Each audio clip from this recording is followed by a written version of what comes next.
Salut! Aujourd'hui on va parler de séries, comme vous l'avez vu. Ça fait pas très longtemps en fait, mais ça fait longtemps que j'ai pas tourné de vidéos de séries. Du coup pour moi c'est bizarre. Bref, je sais que ça fait pas longtemps pour vous. Enfin, pas très longtemps. Bref. Aujourd'hui on va parler de Hawaii 5.0, Révolution et Hawaii Meteor Mode. Donc je vais commencer avec Hawaii 5.0.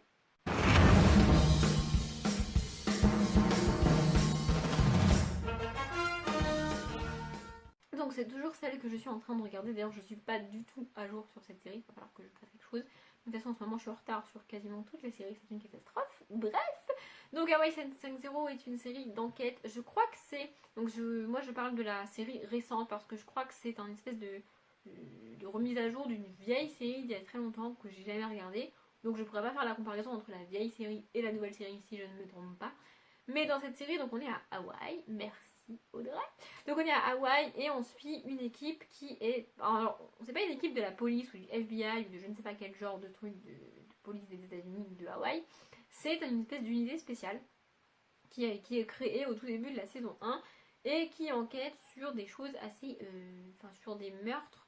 Je sais plus si c'est des meurtres particuliers ou des trucs terroristes à chaque fois. Je crois pas. Mais je crois qu'il y a... Enfin, je crois que c'est l'une des séries policières où il y a le plus d'épisodes bizarres et d'épisodes avec des trucs passe, il y a tout un aspect avec la mafia, parce qu'à Hawaï il y a aussi une mafia avec les yakuza et tout, enfin bref. Mais je crois qu'il y a plus d'épisodes avec des meurtres entre guillemets pas normaux et des trucs particuliers que des meurtres du genre le voisin il a tué sa voisine, vous voyez ce que je veux dire quoi. Bref. Donc on suit une équipe. J'aime beaucoup cette série parce qu'il y a un des personnages que j'adore, mais vraiment. Je vais commencer par présenter celui-ci, donc c'est le personnage de Danny.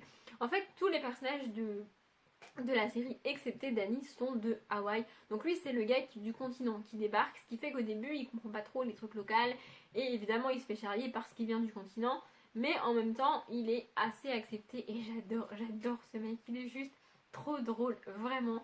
Et ce qui fait la particularité de la série c'est que le duo central est un duo d'hommes et qu'il n'y a pas de relation homosexuelle entre eux, il n'y a pas de relation de couple. Ce qui fait qu'on n'a pas cette tension de est-ce qu'ils vont se mettre en couple un jour ou l'autre. Non, ils sont tous les deux ce sont tous les deux des hommes hétérosexuels qui travaillent ensemble, mais ils se comportent comme un vieux couple et c'est juste génial. Ils passent leur temps à s'engueuler et à se dire ouais c'est moi qui conduis, non c'est toi, mais c'est toujours toi, mais attention. Enfin bref, ils passent leur temps à s'engueuler. Je crois qu'à un moment donné de la série ils finissent par suivre un psy comme un couple, mais ils sont vraiment géniaux. Et donc le chef de l'équipe c'est Steve, donc c'est le coéquipier de Danny. Et donc lui c'est un pur produit de Hawaï, j'ai envie de dire. Son père était également policier et je crois qu'il est mort, son père. Dès que la série commence, hein, c'est pas un spoil. Il est mort, son père. Et du coup, il est devenu flic parce que c'était un petit peu sa vocation. Enfin, son père était flic, du coup, c'est un peu comme ça dans sa vie, vous voyez. Et c'est le gars un petit peu très... comment dire, pas très strict, mais dans sa vie, il faut que personne le fasse chier. C'est lui qui décide et... peu importe les avis des autres, c'est lui qui décide, c'est comme ça et pas autrement. Être en couple, c'est pas du tout son délire, même si de temps en temps on a droit à une femme qui débarque dans sa vie. Mais vraiment, ce que j'adore, c'est la relation entre les deux et Danny. Danny est juste génial. Et ce qui est cool pour moi, parce qu'encore une fois, je regarde les séries en français, la personne qui double Danny a une voix juste que j'adore. Et c'est une voix qu'on retrouve dans d'autres séries et dans d'autres films, et qui souvent, il double des méchants. Et du coup, à chaque fois que j'entends cette voix, ça me rappelle Danny évidemment. Et je me dis, mais non, enfin, c'est pas pourquoi. Enfin, je sais pas pourquoi le doubleur double Danny et que des méchants à côté, mais vraiment. Et du coup, à chaque fois, je peux pas m'empêcher de comparer le personnage de méchant de la série ou du film que je suis en train de regarder avec Danny. Ça me fait ça avec très peu de doubleurs, mais il y a des doubleurs comme ça qui doublent des personnages que j'aime vraiment beaucoup. Et donc, du coup, c'est des voix que j'aime beaucoup. Et d'entendre ces voix avec d'autres personnages et dans d'autres conditions, ça me fait vraiment bizarre. Mais Danny, voilà, je crois que c'est l'un de mes personnages préférés de toutes les séries confondues. Il doit être dans mon top 5, c'est sûr, j'ai jamais fait de top 5, mais je pense qu'il y est. À part ça, c'est une série d'enquête pas très originale. On a une femme dans l'équipe, je ne sais plus trop comment elle s'appelle parce que ça fait longtemps que j'ai pas regardé d'épisode, mais elle fait du surf et c'est avec elle qu'on a pas mal de la mafia et les yakuza notamment. Il y a aussi toute une histoire de... Il y a un autre personnage, je ne sais plus comment il s'appelle non plus, je suis désolée, qui est le cousin de cette fille. Et il y a toute une histoire de flic corrompu, de est-ce qu'il est corrompu ou pas, de est-ce qu'il a fait ce qu'on l'accuse d'avoir fait ou pas, de est-ce qu'il va aller en prison ou pas, enfin voilà, il y a plein d'histoires en parallèle comme ça.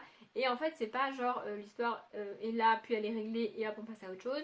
Non, c'est l'histoire est là, on croit qu'elle est réglée, mais oh, elle revient, et oh, on croit qu'elle est réglée, mais oh, elle revient.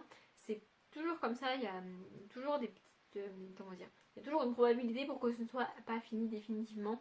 Et j'aime vraiment beaucoup cette série. D'ailleurs, il faudrait que je me mette à jour parce que ça fait longtemps que je l'ai pas regardée. La deuxième, c'est donc celle que j'ai abandonnée et c'est Révolution.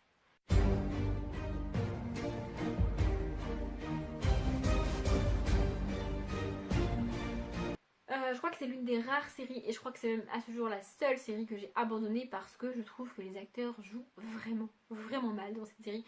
On n'y croit pas une seule seconde, c'est une catastrophe. Et c'est aussi parce que c'est une série qui parle de catastrophes, de fin du monde et c'est un genre que je n'aime pas vraiment. La série démarre, il n'y a plus d'électricité. Tout est coupé, voilà. Donc on revient au temps quand on n'avait pas d'électricité parce qu'il n'y a plus d'électricité, tout est coupé. Et on va suivre un groupe de survivants qui essayent de remettre l'électricité, évidemment, parce que sinon c'est compliqué. Et du coup, ils vont essayer de. Ils vont commencer à une espèce de traversée du pays. Et c'est ça qui m'insupporte en fait dans toutes les histoires de fin du monde, c'est que les gens, au lieu de rester sur place et essayer de vivre sur place, non, il faut qu'ils bougent. Mais gars, ça change rien, que tu bouges ou pas, la vie elle est comme ça, c'est fini, tu vis sans électricité, alors reste sur place. Ce qui m'agace, c'est qu'ils sont constamment obligés de marcher et de bouger et d'avancer et que du coup ils se font attaquer. Enfin bref, ça m'a saoulé au plus haut point. Je crois pourtant que l'acteur principal, alors je ne sais plus comment il s'appelle parce que j'ai regardé que la saison 1. Je crois qu'il n'y a que 2 saisons. J'ai regardé que la saison 1. Je ne sais pas du tout comment il s'appelle en vrai ou même dans la série. Je crois que l'acteur principal est un grand acteur et qu'il a fait autre chose. Mais moi je trouve qu'il joue vraiment mal dans cette série, on n'y croit pas du tout. En tout cas moi j'y ai pas cru du tout, c'est une catastrophe. Il y a aussi plein de monde qui critique parce que donc il est censé ne plus y avoir d'électricité, mais il y a des éclairs et il y a des petits trucs qui sont mal faits et qui font que bah en fait il y a peut-être de l'électricité. Enfin on se doute que quand ils tournent la série ils ont de l'électricité, rien que pour tourner la série il faut de l'électricité.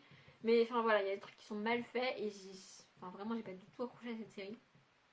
Je crois que je suis arrivée au bout de la saison 1 en me disant peut-être que ça va arranger, peut-être qu'à la fin j'aurai un truc de fou qui me donne d'aller voir la suite. Et en fait, non, pas du tout.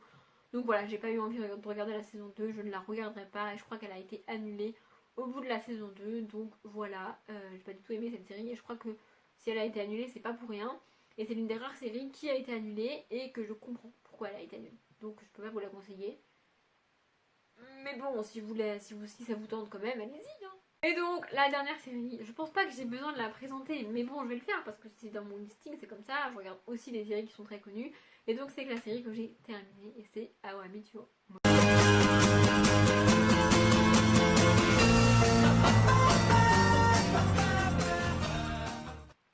Donc, la série, je crois qu'elle se passe en 2020 ou 2020 et quelques, un truc du genre. Et c'est le personnage de Ted Mosby qui raconte à ses enfants comment il a rencontré sa mère. Sauf qu'ils la mettent 9 saisons, je crois, à leur expliquer ça. Et du coup, à chaque épisode, on va avoir une histoire d'eux. Et c'est juste, j'adore cette série, vraiment. Je pourrais la re-regarder, je crois, mais j'ai beaucoup de choses. C'est comme les livres en fait, je pourrais re-regarder la série, mais j'ai beaucoup trop de séries à regarder pour faire ça. C'est comme les livres et ma palle, c'est pareil. Mais voilà, j'adore cette série. On suit un groupe d'amis qui se retrouvent très régulièrement dans un bar et qui ont vécu plein de choses ensemble. À chaque fois, donc Ted rencontre une fille, il se met en couple, ça va, puis ça va plus. Et on se dit, est-ce que c'est elle, est-ce que c'est pas elle, est-ce que c'est elle, est-ce que c'est pas elle. Alors je pense qu'il y a plein de fans qui ont essayé de chercher des indices au cours de la série. Moi j'ai pas fait ça, j'ai juste pris ça comme...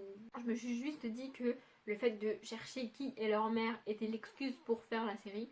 Et qu'une fois qu'on le saura, ce serait fini. D'ailleurs, ça n'a pas loupé. Une fois qu'ils ont décidé d'arrêter la série, ils nous ont révélé qui est leur mère. Ah, ces pauvres gamins qu'on voit.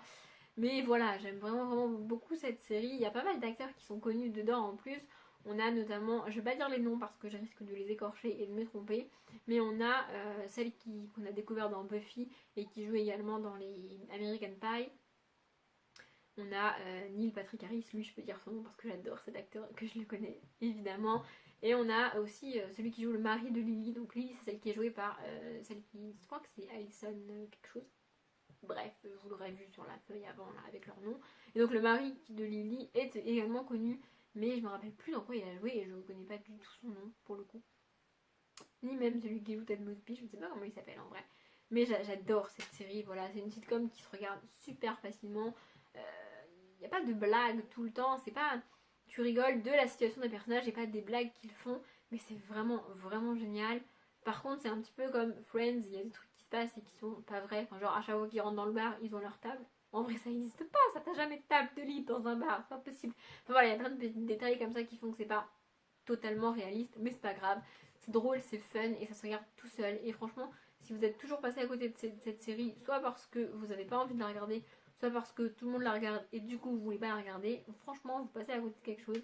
J'adore cette série, vraiment. Je suis pas triste qu'elle soit terminée. C'est pas l'une des séries, c'est pas l'une de mes séries préférées. Du coup, quand ça s'est terminé, j'ai pas été triste pendant 2-3 jours. Non, c'est fini. Mais voilà, je suis pas contente que ce soit terminé non plus. Il fallait que c'est bien que ça se termine un jour. Ça s'est terminé. C'est pas dramatique. Mais c'est pas génial non plus que ce soit fini. Donc voilà, je suis contente de l'avoir regardé et je suis contente qu'elle ait existé. Mais je suis relativement passée rapidement à autre chose quand j'ai appris qu'elle était finie. Mais je la conseille quand même. Voilà, je vais m'arrêter là. Ma vidéo est pas trop longue pour une fois. Je suis fière de moi. Oui, je le dis à chaque fois qu'elle est courte, mais parce que je suis fière de moi à chaque fois. C'est comme ça. Bref, je vous laisse ici. J'espère que c'était pas trop long pour vous. J'espère que ça vous a plu. Et j'espère que vous avez découvert au moins une série. Comme d'habitude, je vous souhaite une bonne journée, une bonne après-midi, bon appétit ou une bonne nuit. Et je vous dis à bientôt.